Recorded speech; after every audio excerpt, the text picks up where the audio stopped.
Alright, what's going on guys? And today we're going to be looking at Abzan Panharmonicon. So the past couple decks I've played on this channel have been relatively conventional, things like Rakdos Control and Budget Affinity, kind of not super crazy, not super janky types of decks. But today we are going into a jank territory with a Panharmonicon deck in Modern. Should be fun, maybe. So the deck starts with Panharmonicon, a 4-mana artifact that allows us to double up on enter the battlefield effects on creatures and artifacts. I knew I wanted to take this to Modern. It's one of my favorite cards from Kaladesh, one of my favorite cards pretty much of all time, just because it's so fun. Not necessarily the most powerful card, but it's just kind of janky and fun to play with. So what did I want to double up on? Well, why not Siege Rhino? Yep, that's right. The Bane of Khans of Tarkir is actually reasonably playable in Modern because, hey, it's still a 4-mana 4/5 with the trample that drains your opponent for 3 life when it enters the battlefield. So, it's not that bad, but with Panharmonicon, wow, man, like dealing 6 damage to the opponent and gaining 6 life, and oh, by the way, we have a 4/5 with trample on the battlefield. Yeah, count me in on that. Seems pretty ridiculous. So I was testing the deck and it was pretty so-so. I was just grinding out games, losing a lot, trying to optimize the deck and stuff, and just trying to make it somewhat playable for the channel when I lost to a card that I didn't even consider all that playable in Modern, a card that I never would have thought to add to this deck until I lost to it. That card is Abzan Ghost Council. Yeah, it doesn't seem that exciting, right? I mean, it's a 5-mana 5/5 with a very restrictive mana cost that only drains for 2. Nothing too crazy, but the cool thing is that it flickers itself between turns. At the end of your turn, you can exile it, and then it comes back into play at the beginning of your next turn. So it's actually somewhat resilient because it's not targetable on your opponent's turn. You can play it when they're tapped out and guaranteed to get 2 triggers on it. You play it, it's going to be exiled at the end of your turn. So if they're tapped out, they can't play instant speed removal, and it's not going to be around when they untap. And then with Panharmonicon, you're draining your opponent for 4 every single turn, while also having a 5/5 that can swing because it enters the battlefield with haste after it's been exiled.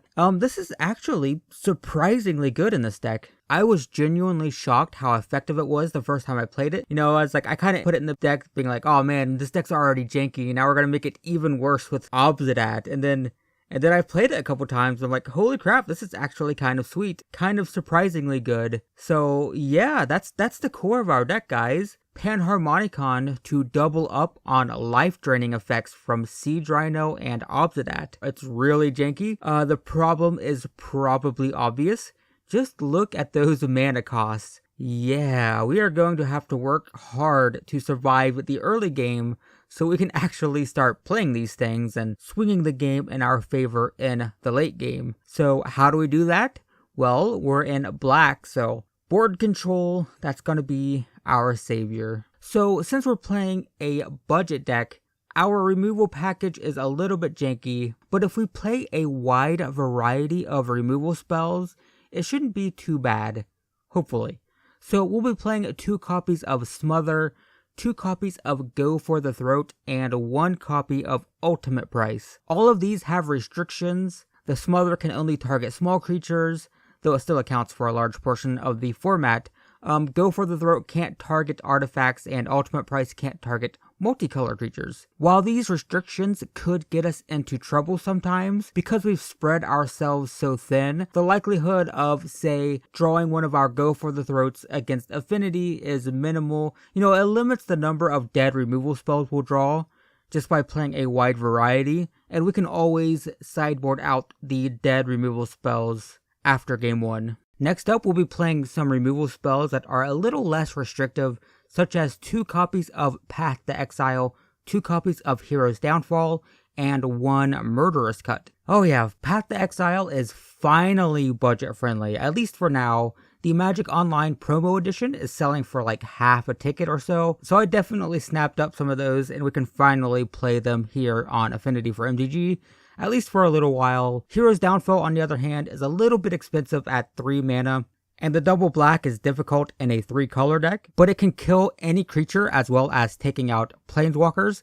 So perfectly happy with those. And then Murder's Cut can take out any creature for the price of 1 black mana, so long as we have a few cards in the graveyard, and we don't have any use for those anyway, so why not? Finally, we'll be playing 2 copies of Abzan Charm, which functions as a removal spell because it can exile larger creatures, but also comes with some added versatility. Most importantly, we can draw 2 cards with it, so we can dig for those rhinos and obsidats and whatnot, so that's definitely nice. We can also put +1/+1 counters on creatures, though I've never actually used that option, but hey, it's there. So we have some other issues to address. We're in 3 colors, and we're a budget deck, so we can't be playing with fetches and shocks. So our best bet is to go with 4 copies of Birds of Paradise and 3 copies of Elvish Visionary. The Birds of Paradise not only give us access to all of our colors, but it also ramps us into our expensive win conditions. Getting a turn 3 Panharmonicon just feels really good, and even if we don't have one, a turn 3 Siege Rhino also feels really good. So yeah, that's totally functional. I mean, it gets us into all 3 colors and it ramps us, so totally happy to have that. The Elvish Visionaries, on the other hand, let us draw, so we can dig for more lands or more colors. And I love drawing effects with Panharmonicon, because they get better and better as the game goes on. If we top deck an Elvish Visionary in the late game, and we have a couple Panharmonicons on the battlefield, we get to draw 3 cards with it, so yeah, that's totally fine. On the other hand, if we have an opening hand with 2 colors, for example, and an Elvish Visionary, we can just play it on turn 2 to draw into our 3rd one. And if we have all 3 colors, then we'll just hold on to it and wait for a Panharmonicon to hit play to gain some card advantage. So yeah, totally functional, totally happy with it. Next up, we have another budget jank substitute for cards that we can't afford. Since we can't afford Thoughtseize and Inquisition, we'll be playing a Tidehollow Scholar instead. When it enters the battlefield, we get to pick a non-land card out of our opponent's hand, but then it does go back when the Scholar dies. So yeah, it's not nearly as good because we only remove the cards temporarily, but it does have the added benefit of synergizing with Panharmonicon. Yeah, that's right, the effect does indeed double with our beloved Panharmonicon, so that's fun. And then another janky card we'll be playing is Noxious Gearhulk. This is just way too slow for Modern, but if you watched my Combustible Colossus deck, you know how fun it is to double up on this effect with Panharmonicon. When it enters the battlefield, we get to destroy a creature and gain some life, and that doubles with Panharmonicon. It's pretty fantastic. I don't want a ton of these, they're too expensive, they're too slow.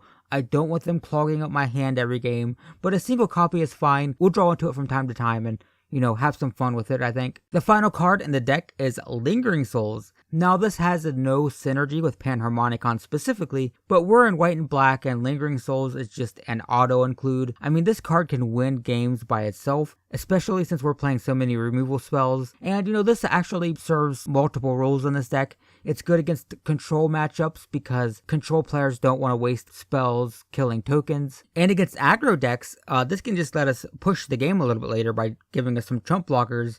It's not ideal, but hey, this deck is slow, it's janky, so having a way to just stall out for a bit can be helpful against really aggressive decks, so yeah, it works there too. Before we get into the mana base, I want to say really quick that both Thragtusk and Eternal Witness would be fantastic in this deck. They just don't fit in our budget. Gaining 10 life with Thragtusk is just crazy. And the elf can pull out multiple dead rhinos with a Panharmonicon in play, and that could be pretty devastating. So yeah, these cards look like they could be pretty sweet in this deck. We just can't quite fit it with our budget. I also want to note that I toyed around with Flicker Wisp. Because you double the Flicker Wisp trigger, you flicker 2 creatures, and then you double up on both of those triggers when those creatures come back into play. So it just sounds super spicy in theory, but in practice, it was just too janky and unreliable. I think because we're a little bit control heavy in this build, I couldn't reliably have creatures in play. Though it is worth noting, it could be fun in a more creature-based version of this deck. So that's it. That's the main board. Now, this is where things get difficult, guys. We're in 3 colors, and our budget is 10 to 15 tickets max for this channel. that means we have to play with some janky dual lands. This mana base is super cobbled together. You know, it's kind of janky and kind of all over the place, but it'll get us where we need to be. So it's good enough for our little janky budget deck here on this channel. Right, anyway, so the mana base looks like this. We're playing 7 Pain lands in the form of 4 Land of War Wastes and 3 Caves of Koilos. These lands are called Pain lands for a reason. It's because they are very painful. They're going to drain a lot of life over the course of a game, but it's just necessary. It gets us into our colors, and we need that. I'm also going to be playing 1 copy of Wooded Bastion and 3 copies of Woodland Cemetery. So the cycle lands that the Bastion is a part of are fantastic for budget players on Magic Online, just because they're very cheap on the platform. They're much more expensive in paper. The same is true for Woodland Cemetery, which is part of the check land cycle, but unfortunately the ally dual lands in this cycle are currently being run through standard, so we can't play ally color pairings, and I do believe the enemy color pairings are being printed in Dominaria, I think. Someone said that, I believe. So, yeah, unfortunately, this entire cycle is just not going to be playable for us in budget modern on this channel, but we can play it for now at least. I'll also be playing 1 copy each of Temple of Plenty and Temple of Silence. These are really bad just because they enter the battlefield tapped, and I never want that. I don't like tap lands at all. But they're kind of fantastic if you play them either on turn 1 for the free scry effect at the beginning of the game, or if you top deck them late game, then at least you can have some say in what you draw the next turn, which can be very important if you're living off the top of the deck, you know, so they're okay. I'll take a couple of them, but I don't want a ton of those for sure. And then, simply enough, we'll be playing 4 forests, 4 plains, and 2 swamps to complete our terrible mana base. Yeah, I know, it's bad, and despite the fact that it's bad, it's also the most we've ever spent on a mana base, but it's just necessary. We're in 3 colors, and we kind of have to do that. We can't play with a pile of basics in this build, that's for sure. So a super quick look at the sideboard. We'll be playing 2 copies of Shriek Maul, which is basically a Doomblade that doubles up if we have Panharmonicon. And yes, it does double even if we evoke it. And it can also give us a 3/2 with Fear if we want to pay 5 for it. So kind of fantastic in this deck. We'll also be playing 2 Reclamation Sages for artifacts and enchantments, which is slow, but it also synergizes with Panharmonicon. 2 copies of Duress for combo decks, and 2 copies of Oblivion Ring for just all-around removal, whatever we need it for. 2 Nile Spell Bombs for graveyards, and 2 Drown in Sorrow for token decks or anything that's looking to go wide. It's a really bad sweeper, but you know, again, budget deck, we kind of have to. We're really pushing the limit as it is. And then we are going to be playing 2 copies of Campbell Console of Allocation, which works nicely against decks like Storm and Burn, or just any kind of combo deck that's looking to play a ton of spells in a single turn. Kind of turns those decks off, so that's nice. And that's the deck, guys.